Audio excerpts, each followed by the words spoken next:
சொல்ல இங்க வர ஜோசுவா கோலெல்லாம் அப்படி நீட்டாரு. கோலை நீட்ட கூடாது. ஆண்டவரே என்ன பண்ணணும்? யோர்தான் பிரவாகித்து ஓடுகிறேன் ஆண்டவரே, நான் என்ன பண்ணணும் ஆண்டவரே? நான் மோசே மாதிரி கோலை நீட்டணும். நீ மோசே மாதிரி கோலை நீ என்ன செய்யணும்? ஆசாரியர்களை கூப்பிடு. ஆசாரியர்களை கூப்பிட்டு என்ன செய்யணும்? உடன்படிக்கை பெட்டிய சுமக்க சொல்லணும். உடன்படிக்கை பெட்டிய சுமந்து எங்க வரணும்? யோர்தானுக்கு என்னது? அந்த ஓடுற யோர்தான்ல அந்த தாழ படம் வைக்கணும். ஆசாரியர்களுடைய கால்கள் யோர்தானுடைய அந்த தண்ணீர பட்ட உடனே யோர்தான் ரெண்டாம் படம். 4 பேர் செயல்பட தூண்டணுங்க. நம்ம வேலையை தான் நானே செயல்பட்ட காலம் போதும். என்னைக்கு நிறைய ஊழியக்காரங்க சொல்றதை கேள்விப்பட்டிருக்கேன். என்னைக்கு ஒரு ஊழியம் ஒன் மேன் ஆர்மியா இப்போ அது ஃபெயிலியர் ஆயிரும். 4 பேர் சேர்த்தோம். இன்னொன்னு என்ன தெரியுமா? ஆசாரியன் நின்னாதான் அவனுக்கு வழி என்ன. 4 பேர் உன் வீட்டுல ஜெபம் பண்ணாதான் அவனுக்கு உன் வழி என்னன்னு. நீ ஏன் ஜெபம் பண்ணி எல்லா ஆசீர்வாதத்தை வாங்கி கொடுத்துட்டா அவனுக்கு அந்த வழியே.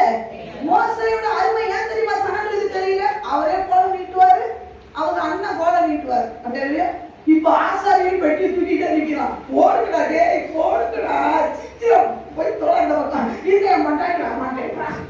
இப்ப மோச வழி என்னன்னு தெரியுமா? சொல்லுங்க.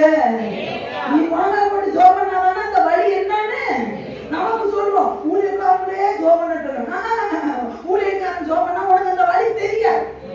ஆசாரியனை தூக்குற மாதிரி உன்னை தூக்க விடு. சொல்லுங்க. ஆசாரியர் உடன்படிக்கை பெட்டியை என்ன பண்ணணும்? எத்தனை பேர் தூக்கணும்?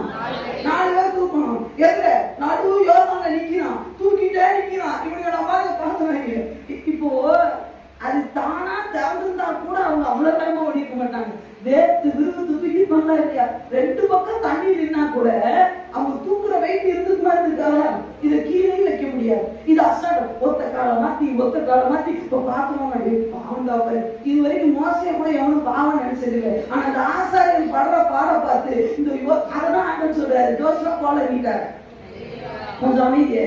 நீ கோலை நீட்டி யோர்தானை பிறந்தா இவன் ஈஸியா தாண்டிக்கிட்டு அப்படியே போயிருந்தான் ஜோமனு. சில பிள்ளைகளுக்கு நீங்க செய்யாதீங்க. பெட்ரோல் சில பிள்ளைகளுக்கு செய்யக்கூடாது, ஜோமன கூடாது. நீ ஏன் ஜோமனு, நீ ஏன் ஒழுங்காப்படு, அப்பதான் அற்புதம் நடக்கும்.